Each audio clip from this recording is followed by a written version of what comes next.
የቡዳን መንፈስ ከላያችን ላይ ለማስወገድ ምን ማድረግ እንዳለብን 3 ነጥብ ብቻ አስቀምጬ እንለያይ። አንደኛ የቡዳ መንፈስ መጀመሪያ መኖርና ለመኖር ማረጋገጥ አለብኝ ስትሉ ምልክቱ ምንድነው? ያንን ትምህርቱን በደንብ ማዳመጥ ቡዳ ምንድነው የሚለው ቼክ አድርጎ በትምህርታችን ውስጥ ማየት ገብቶ በደንብ መመርመር። ቡዳ ምን ላይ ነው የሚቀመጠው? አይን ላይ ነው? ፊት ላይ ነው የሚቀመጠው? ምን የጎዳብኝ? ምን ያበላሸብኝ? እኔ የነካሁት ነገር በሙሉ የሚበላሽብኝ ከሆነ አው ችግር በርግጥ ችግር አለ፣ ቡዳ አለ። ግን ደግሞ እኔ ራሴ አባካኝና አጥፊ ሆንኩት ገንዘብ ሳገኝ ብቻ ነው ወይስ ድሃም ሆኜ አባካኝና አጥፊ ነኝ? ቼክ ማድረግ አሟጦ መጨረሻ እስክትደርሱ ድረስ ድሃ መሆናችሁ እንኳን ራሱ አሁን አንዳንድ ሰው የሚበላው የሚጠጣው አጥቶ እንኳን ለአረቄ ሳንቲም አያጣም፣ ለሲጋራ ሳንቲም አያጣም። ምንም እኮ ሆድ ውስጥ እኮ ምግብ የለም። እስከ መጨረሻው ሰዓት ድረስ ከእናንተ ጋር ይፋለማል፣ ምንም እንዳይኖራችሁ አድርጎ። ቂምና ሳንቲም ኪስ ውስጥ አያድርም ይላሉ አይደል ሰካራሞች። እና በዚህ ልክ እስከ መጨረሻ ድረስ ድሃ ጨርቃም አድርጎ የለበሰውን ልብስ እስከ መሸጥ ነጠላ ጫማውን ሸጦ በባዶ እግሩ እስከ መሄድ የሚያደርስ ሱስ ያለበት ሰው ከባድ የቡዳ መንፈስ ያለበት ሰው። ሴትም ከሆነች ልክ እንደዚሁ ሁሉ ነገሯ መጠጥ አድርጋ ሁሉም ይከፋባታል። ጎረቤትም በራሷ ላይ ክፉ ትሆናለች። በራስ ላይ ክፉ መሆን ማለት ራስን አለመጠበቅ፣ ለራስ አለማዘን፣ ለነፍስ አለመጨነቅ፣ ለዘላለማዊ ሕይወት አለመጨነቅ ማለት ነው። ዝም ብሎ ተስፋ የቆረጠ ራስን ስለማጥፋት ብቻ ማሰብ ማለት ነው። ይሄ በራስ መጨከን ይባላል። የዘላለም ሕይወት እንዳላስበው ቢከፋም ቢለማ ምን ሳይሻል አይቀርም የሚባል ነገር አለ። ምንድነው? ለክፉም ለደጉ ምን ሳይሻል አይቀርም ሲጻፉት እናንተ። ስለዚህ መንግስተ ሰማያትም ገነትም ቢኖርም ባይኖርም ሲኦልም ቢኖርም ባይኖርም ግን ደግ ሆኖ መኖር፣ ጾሞ ጸልዮ ሰግዶ ለአይምሮና ለህሊና ታማኝ ሆኖ መኖር ይሻላል። ቢኖርም ባይኖርም ስላችሁ እንደው የለም ብላችሁ የምታስቡ ከሆነ ኤቲስትነት ካለባችሁ ማለት ነው። መልካም ሰው ሆኖ ማለፍ እኮ ጥሩ ነው። ስምን ከመቃብር በላይ ስለሆነ ማለት ነው። ተዝረክኮ መሞት መረሳት ነው። መሞት በአጠቃላይ መረሳት ቢሆንም ግን ስም ከመቃብር በላይ ነው። አንዳንዴ እሱ እንኳንም ሞተ የሚባል መሆን የለበትም። አረ ይሄን አርጎ እኮ አረፈ እንደው ትልቅ ነገር ሰርቶ አለፈ ይባላል። የዛሬ 20 ዓመት የተተከለ ችግኝ ነው ዛሬ ዛፍ ሆኖ ለኛ መጠለያ ሆነው። እኛ ደግሞ ችግኝ ተክለን ደግሞ ለሚቀጥሉት ትውልድ ዛፍ እንዲያገኙ ማድረግ አለብን። እና ስለ ቡዳ መንፈስ ማወቅ ነው መጀመሪያው። ሁለተኛ ደግሞ በዙሪያችን ያሉ ሰዎችን ማየት የኔ ጠላት ማን ነው? ሰላቢ መንፈስ፣ ሰላቢም ቡዳ ስለሆነ ነው። ሰላቢ መንፈስ ምቀኛ የሆነ ሰው በኔ ዙሪያ ማን አለ? የሚነካካብኝ ሰው፣ በኔ ነገር የሚቀና ሰው የሆነ ነገር ስትይዙ ማለት ነው። አይ ይሄን ነገር እንደዚህ ብታደርገው ጥሩ ነበር። ሁልጊዜ ባላችሁ ነገር ላይ ኔጌቲቭ የሆነ አስተያየት ነው የሚሰጠው። ይሁን ችግር የለውም እድሜ አይኖረውም ግን ተጠቀምበት ይላሉ። አሪፍ ነው እንዴ ጥሩ ነው የገዛው ወይ ሲያምር ኧረ እኔም እንደዚህ እገዛለሁ ምናምን የሚል እኮ ቢሆን ጥሩ ነበረ። አንዳንዴ ጥሩ ቅናት ነው እኔም እገዛለሁ ማለት። ግን ያደረጋችሁት ነገር በሙሉ አይጥመውም። ሁሌ ባደረጋችሁት ነገር ላይ ኦፖዝ የሆነ አስተያየት ነው የሚሰጠው። ይሄ ምቀኝነት ነው። የራሱን ኢጎ ሰው ላይ ያንጸባርቃል። ሳያውቀው ግን ቡዳ መንፈስ የሚያስተላልፈው ማለት ነው። ሶስተኛ ደግሞ እንዲህ አይነት ሰው መኖሮቹን ቼክ አድርጉ ነው ይሄ። ሶስተኛ ላይ ግን ተሰብስቦና ተጠንቅቆ መኖር፣ ቡዳ መንፈስ መኖሩን ማወቅ ትችላላችሁ። እቤት ስትቀመጡ ቤት ድረስ አንኳኩቶ ይመጣሉ የቡዳ መንፈስ ያለባችሁ። የት ጠፍተሽ ነው? በእርግጥ የሚያስቡላችሁ ሰዎች ሊመጡ ይችላሉ። ግን በተደጋጋሚ ምን እንደምትበሉ ምን እንደምትጠጡ ቤታችሁ ውስጥ ያለውን ጓዳ ጎድጓዳ ምናምን ቡና ለመጠጣትም በምንም ውሏቸው ሴቶች በተለይ እንደዚህ ቤት ውስጥ በሰፈር በምትሉበት ሰዓት እንዴት ናችሁ ቡና የለም እንዴ ብለው በየቀኑ ይመጣሉ። በየእንትኑ የምትበሉትን ስንዴ ስንት እንዳስፈጫችሁ ጤፉ ምኑ ሁሉ ነገር ኢንፎርሜሽን ማወቅ ይፈልጋሉ። መረጃው የእናንተ ቤት መረጃ እንዲኖራቸው ይፈልጋሉ። ከዛስ ምንም ባያደርጉም እንኳን ቡዳው ይበላዋል። ከዛ በኋላ እየተመናመነ ከዛስ እናንተ አበድሩኝ እንድትሏቸው ይፈልጋሉ። ከነሱ ቤት እናንተም እህል እንድትበደሩና አለሁኝ አይነት ነገር ከዛ ቤት እኔም ስላበደርኳት ቤት ሁሉ ጊዜ እገኛለሁ ማለት ነገር እና የቡዳ መንፈስ ሳያስቡትም አስበውትም በዙሪያቸው ያሉ ሰዎች ላይ ቼክ ማድረግ ያስፈልጋል። ሌላው እንደ 1 2 ብዬ 3 ብዬ ማልሰጠው ቁጥርም ማልሰጠው የቡዳ መንፈስ መኖሩን በጸበል በጾም በጸሎት በስግደት በደንብ አድርጋችሁ ወጥራችሁ ይዛችሁት ማስለፍለፍና ማነከት ነው የመጣው መቼ ነው የበላኸኝ ወይም ደግሞ ከእናት ማህፀን ነው ወይ ብሎ ጠይቆ ማወቅ ይቻላል። ይሄ ከቁጥር ውስጥ የማይገባ ዋና ጉዳይ ነው። ይሄን ይመስላል። እህታችን እንግዲህ ጥሩ የትዳር ዘመን እንዲኖርሽ ተስፋ አደርጋለሁ እና በዚህ ልክ ሰው በጣም በጣም በጣም ለውጥ ያመጣል እና ተስፋ አትቁረጡ።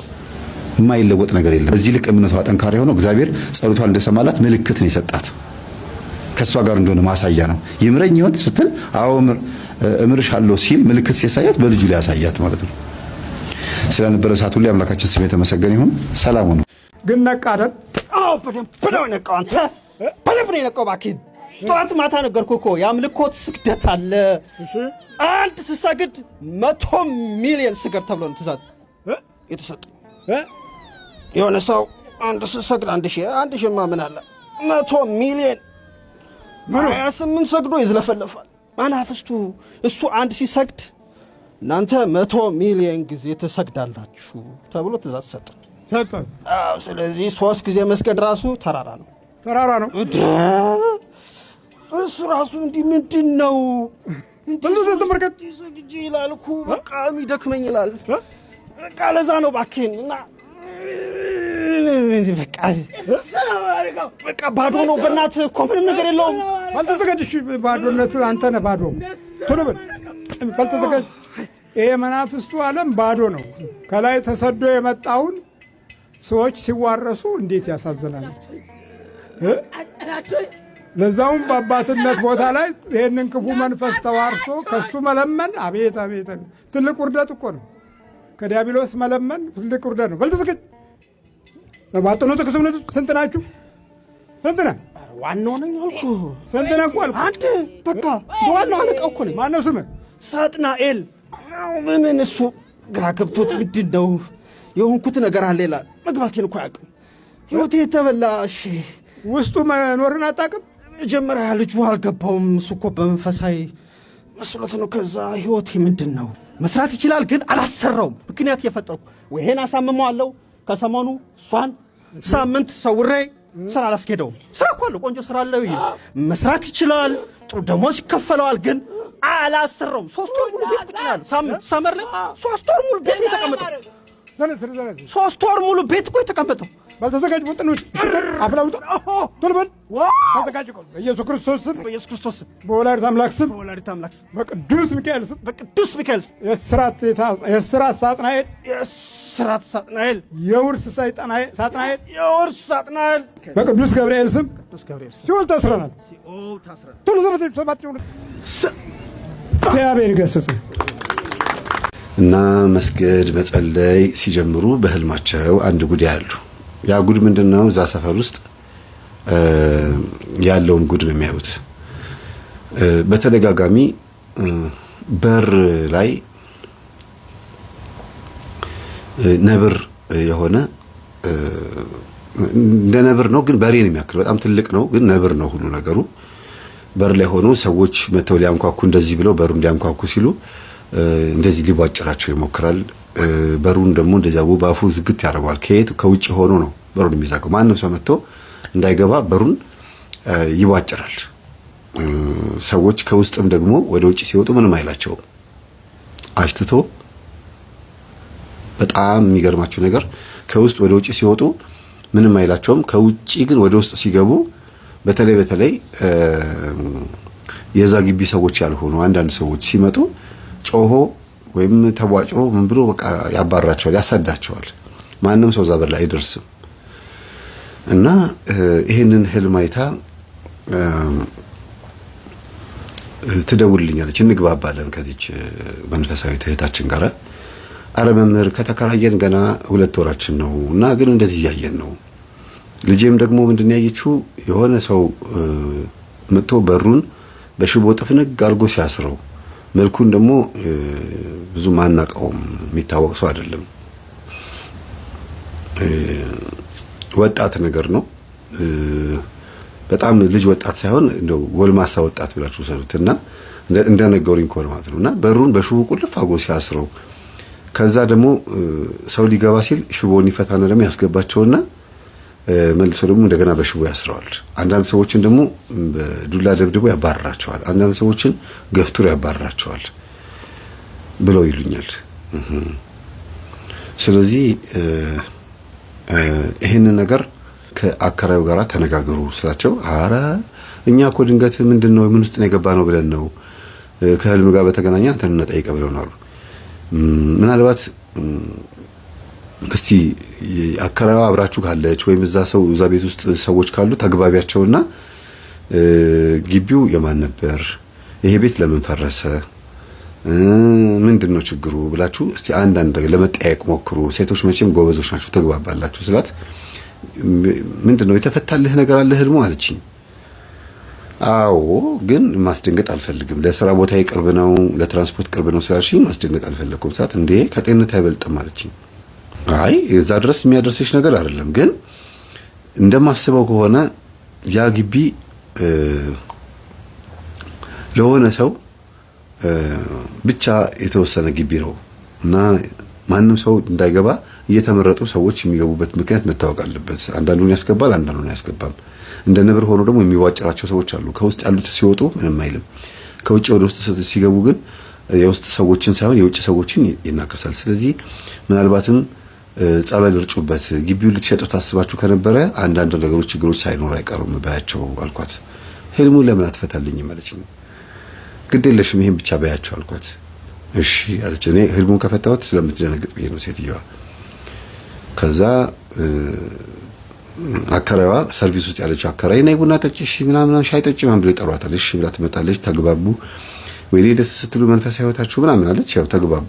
ግን በህልማችን እንደዚህ አየንና መምህር ተስፋዬ የሚባል እንደዚህ በዩቲዩብ ላይ ህልምን እንደዚህ አንዳንድ ጊዜ እንደዚህ ይፈታልና ያየነውን ህልም ስናስፈታው ግቢው ድንገት አልሸጥ ብሏቸው ያስቸግራቸው ነገር ካለ የሆነ የሚከላከል ኃይል አለ ብሎ አለን ብሎ ሲነግሯት አለች ደንግጣ። እንዴት አለች። ነብር ሆኖ እንደ ነብር ሆኖ ሰዎች ይሄ መሬት እንዳይወስዱት የሚከላከል አለ። ሰዎቹ ናቸው ወይ? አራ እነሱ መጨረሻ እንዲሸጥ ይፈልጋል። ስለዚህ መሬቱ እንዲሸጥ የማይፈልግ አለ ማለት ነው ብላ ነገረቻት ሴትዮዋ ማለት ነው።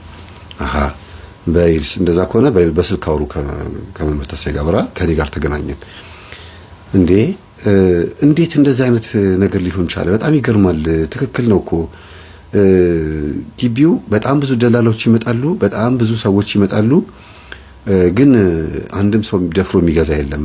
ጸባቸው በ10 ሺህ በ50 ሺህ በ100 ሺህ በጣም የሚያስቀው በ5 ሺህ ብር ተጣልተው ሊገዙ ብለው የሄዱ ሰዎች አሉ። በሚሊዮን ደረጃ ገንዘብ ያላቸው ሰዎች በ5 ሺህ ብር ተጣልተው ሄደዋል። እና ስቀን እትዬም ስቀው ገርሟቸዋል። በስልክ ተነጋግረው እንዴ በሚሊዮን ደረጃ ልትከፍሉ ብላችሁ እንዴት 5 ሺህ ብር ያጣላናል? ግድ የለም ትቼላችኋለሁ ሲሏቸው እንዲያውም አልወደድነውም ብለው ትተው ሄዱ። ምን ያህል ከባድ ነገር እንዳለ ገርሟቸዋል እሳቸውም። እና ይህን ከትዬ ጋር እናወራ ስልካቸውን እንድስጥህ አለችኝና ስልካቸው ጋር ተገናኘን። እሳቸው ውጭ ነው ያሉት። ስለኔም ነግራቸው ስለነበረ እኔ እስከምደውላቸው በአንድ ቀን ልዩነት የደወልኩላቸውና እንዴት ኖት ማማ? እሳቸው እግዚአብሔር ይመስገን እንደዚህ ነው። እንዴ እኔ እኮ ገርሞኛል እኮ ተከራዮቹ ናቸው ህልም ያዩት። አዎ እና ታዲያ ምንድነው ስላቸው፣ አይ እኛ መሬቱን ልንሸጠው ብለን እምቢ ብሎን ይሄው ስንት ዓመት ሙሉ ተቀምጦ መጨረሻ ላይ ቤቱን አፍርሰን እንደገና ቤት ተከራዮቹ ገብተው በቃ ዝም ብሎ ከሚቀመጥ ተከራዮች ገብተው ደግሞ ብዙ የሚከራይ ቤቶች ተሰርተው እንተዳደርበት ብለን ነው። ምን ይደረግ እንግዲህ አሉኝ። አይ የሆነ ችግር እንዳለ ያስታውቃል። እንደ ነብር ቁጡ የሆነ አንድ ሰው ሳይኖር አይቀር መሬቱን እንዳይሸጥ ይከላከላል። እንዴ አውቀዋለሁ፣ የመጀመሪያው ደላላ ነው አልኳቸው። መጀመሪያ ላይ ቤቱን ሽጥልኝ ብዬ ያመጣሁት ደላላ ነው። መጀመሪያ ጊዜ ያናገርኩት ደላላ ከኔ ውጪ ማንም ሰው ይሄንን ቤት አያሻሽጠውም ትዬ፣ ለኔ ነው መጀመሪያ የነገሩኝ። ማንም ደላላ መጥቶ እቺን ቤት አያሸጣትም በእኔ እጅ ነው የምትሸጠው እያለ ሲዝትብኝ ነበረ። የሚገርም ነው። ራሱን ያያችሁታሉና በሉ እንደዛ ከሆነ ቤቱ እንኳንም ፈረሰ፣ በሉ በርቱ፣ ጠንክሩና ያለውን ነገር እስቲ ደግሞ እንሰማለን አሉ። እሺ ተባለ። የሚገርም ነው። ሴቷ ደላላ አይደለችም ያቺ ሰርቪስ የምትኖረው። ግን ሊገዙ የመጡ ሰዎች ሊገዙ መጥተው አይሆንም አንፈልግም ብሎ ተመልሰው ሄዱ ሰዎች ቤቱን ስለሚያውቁት በድብቅ እየመጡ ያገኟታል። እና ወደዚህ ና። እሺ ደስ አለ? በጣም ደስ ብሎኝ። ከ31 ዓመት በኋላ ቆሞ መሄድ ስሜቱ እንዴት ነው? አቤት ተመሰገነ ይመስገን። ስለ እውነት ግን እንደው እፈወሳለሁ እንደ ሰው ቆሞ መሄዳለሁ ብለህ አስበህ ነበር? አዎ ተስፋ አይቆርጥም። ይዘራለሁ ተስፋ አይቆርጥም። በቃ እንግዲህ ዛሬ መስቀል እንግዲህ ታሪክ ሰራ። ዛሬ መስቀለ ክርስቶስ ነው። በጣም እድለኛ ነህ። ዛሬ ሁሉም ተጠማቂ ነው ደስ ያለው ባንተ ምክንያቱም ከ31 ዓመት በኋላ ቆመ። ባለፈው እንዲህ አይነት ወንበር ላይ ነው የወደከው።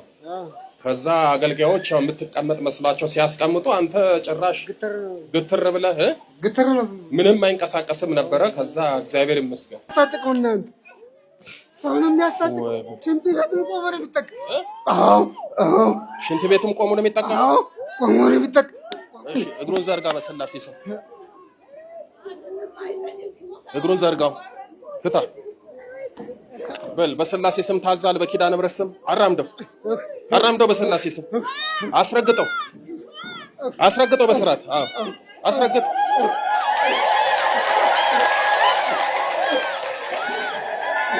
ስንት ዓመት ይሆናል? ወደ 30 ምናምን ዓመት። ዛሬ ነው ለመጀመሪያ ጊዜ እንዲቆመህ እንትን ያልኩት። ደስ አለህ? በጣም ደስ ብሎኛል። እስኪ እግርህን ፈትሽ ሂድና እስኪ ና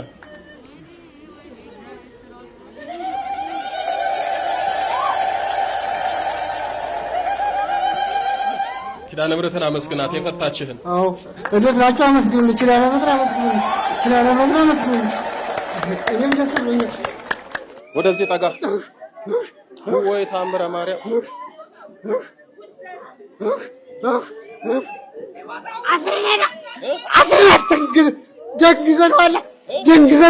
ደንግዘነዋል።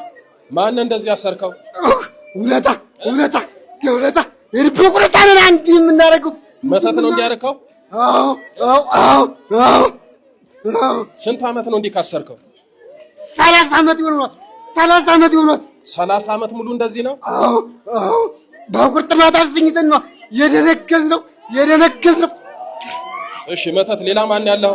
አይነ ጥላ ሌላስ? አይነ ጥላ የቤት አምላክ ዛሬ ቤት በእናቱ በአባቱ ነው የሚደረገው። በሁሉም አለ። ያሰቃይ ነው። እሺ ሌላ ማን ያለው? ተንከራተት ያሰቃይ ነው። ሌላ ማን ያለው?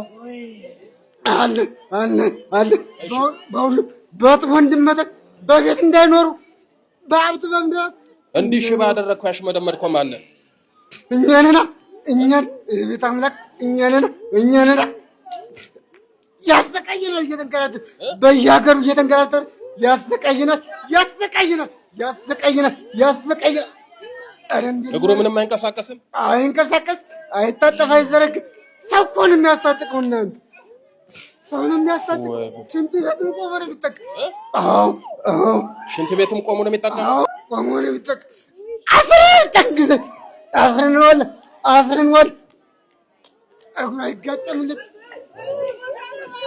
አጋንንት ሰይጣን ምን ስልጣን አለው ትላላችሁ? ያለ ጸሎት እሱ እንደዚህ አሽመድምዶ ከሰው በታች አድርጎ ያመጣል። በጣም ነው የሚያሳዝነው። እሻውን ትፈቷል። በስላሴ ስም ይዣለሁ። ትፈቷል አትፈታውም? ሰላም ለኪ ዘነሰኪ ማረም ምን አስተበቋት ማረም ከማይ ጸንደበኪ በንታና ምኪው ያቀማ ቡኪ ማህበረን የወም ድንግል ባረኪ። እሺ እግሩን ዘርጋ በስላሴ ስም እግሩን ዘርጋው ፍታ። ሰላም ለኪ ዘነሰግን ብለኪ ማረም ምን አስተበቋኪ ማረም ከማይ ጸንደበኪ በንታና ምኪው ያቀማ ቡኪ ማህበረን የወም ድንግል ባረኪ። ጸሎተ እግዝእትነ ማርያም ድንግል ወላዲተ አምላክ ታቢዮ ነፍሴ ለእግዚአብሔር ወተታሰብ መንፈሴ በአምላኬው መድኃኔ እስመ ርእየ ሕማማ ለአመቱ ናሁ ሚዜስ አስተበጾኒ ኩሉ ትውልድ እስመ ገብረ ሊተ ኃይለ ብያት ወቅዱስ ስሙ ወሳይሉን ለትውልደ ትውልድ ለለ ይፈርሁ ገብረን በመዝራቱ ዘሮም ለለብልና ልቦም ወነሳቶም ለኃያላን መናብርቱ ማቤዮም ለቱታን ዋዝገቦም በረከቱ ለርሁባን ወፈኖ ምራቆም ለብላኖ ተወክፎ ለእስራኤል ቁሌው ተዘከረ ሳሎ ዘይቤሎ ለአብርሃም ለአብርሃም ወለዘሩ እስከላለ ማርያም ንጽሕት ድንግል ወላዲተ አምላክ ማይመን ሳሊተ ምሕረት ለውሉደ ሰብ ሳሊለነ ሀበ ክርስቶስ ወልድኪ ይስራ ኃጢአትነ ሳሊለነ ቅድስት። ብድግ አድርጎ በስላሴ ስም አንሳው። ብድግ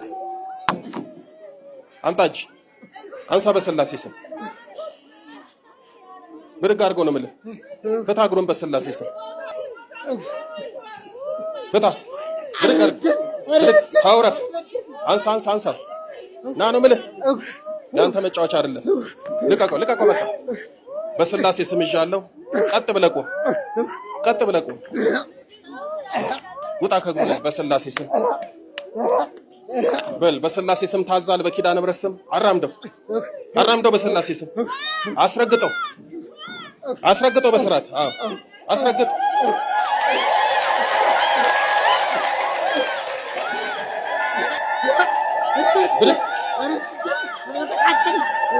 እጁን ፍታ፣ እጁን ፍታ። በስርዓት አስኪደው። አንተ ዞር በል፣ ዞር በል ወደዛ።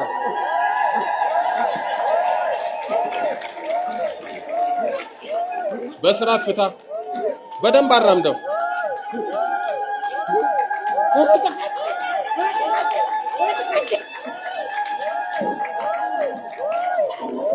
እግዚአብሔር የተመሰገነ ይሁን። ሳጠምቀው በጣም ነበር ያዘንኩት። እየሰማችሁኝ ነው? ያዘንኩት ለምንድን ነው? ባለፈው ሳጠምቀው ዓርብ ዕለት ወንበር ላይ መቀመጥ አቅቶት ወንበሩ ላይ እንደ እንጨት እንደዚህ ድርቅ ብሎ ጉልበቱ ታጥፏል፣ ተደግፏል። ድንገት ጸበሉ ሲነካው ሸርተት ሲል እንዳለ እንዲሁ እንደደረቀ ቀጥ ብሎ እንደ ጣውላ ነው ሄዶ ወደቀው እና አገልጋዮቹ አነሱት። እነሱ ደግሞ አላወቁም። ሊያስቀምጡት ይፈልጋል። ለመቀመጥ ወገብ መታጠፍ አለበት አይደል? ስለደረቀ ሊያስቀምጡት ሲሉ እሱ እንደ እንጨት እንደደረቀ ነው። እንዴት ያስቀምጡት? ዝም ብሎ ቀጥ ብሎ ደገፍ ነበርና የሚለው ቤሷ በሳብዬ በጣም ነበረ ሳያሳዝነኝ። 31 ዓመት ነው እንግዲህ ይሄው እንደዚህ እንደ እንጨት አድርቆት ይሄው ኪዳነ ምሕረት ፈታችሁ። በእውነት ክብር ለኪዳነ ምሕረት አመስግኑልን።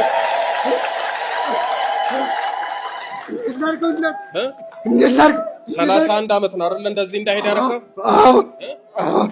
እግዚአብሔር ይመስገን ይሄው ኪዳነ ምሕረት ፈታችሁ።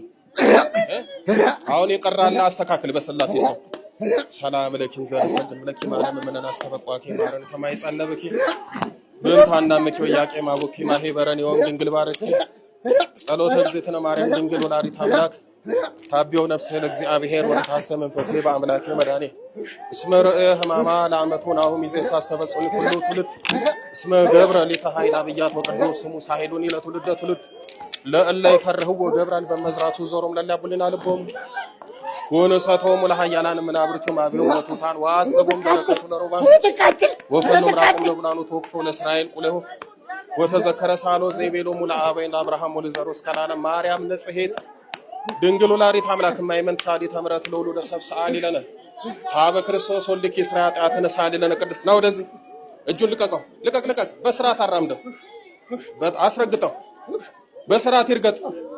ወደዚህ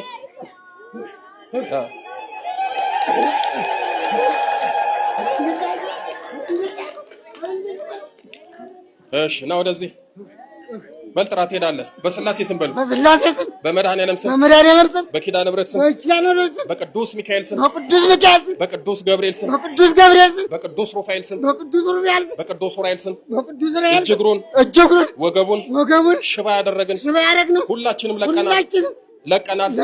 የደብተራ መተት፣ የቤተሰብ ዛር፣ የምቀኛ መተት አንድም ሳንቀር ሁላችንም ለቀናል። በስላሴ ስም በሲኦል ታስረናል። ያሰርነውን እግሩን ወገቡን በኪዳነ ምሕረት ስም በስላሴ ስም ፈተናል። የመጨረሻችን ነው። መድኃኔዓለም ይፍረድብን። በል ሰባት የጮህ ነው ተለበል። አንተ የመጨረሻ ቅዱስ ገብርኤል ስም ያወርድ። ኪዳነ ምሕረትን አመስግኑለት። እሺ እስኪ ማን ነው ስም? አይዞህ አይዞህ አታልቅስ። ና አማትብ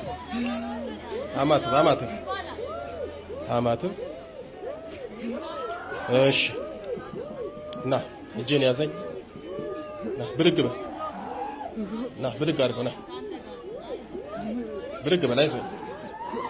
እሺ ልቀቀው። ማን ነው ስምህ? ስንት ዓመት ነው እግር እንደዚህ ሽባ ከሆነ? ኧረ ብዙ ቀን ነው። ስንት ዓመት ይሆናል? ወደ 30 ሆኗል። ወደ 30 ምናምን ዓመት። ዛሬ ነው ለመጀመሪያ ጊዜ እንዲቆመህ እንትን ያልኩት? አዎ። ደስ አለህ? ኧረ ጊዜ በጣም ደስ ብሎኛል። እስኪ እግርን ፈትሽ ሂድና እስኪ ና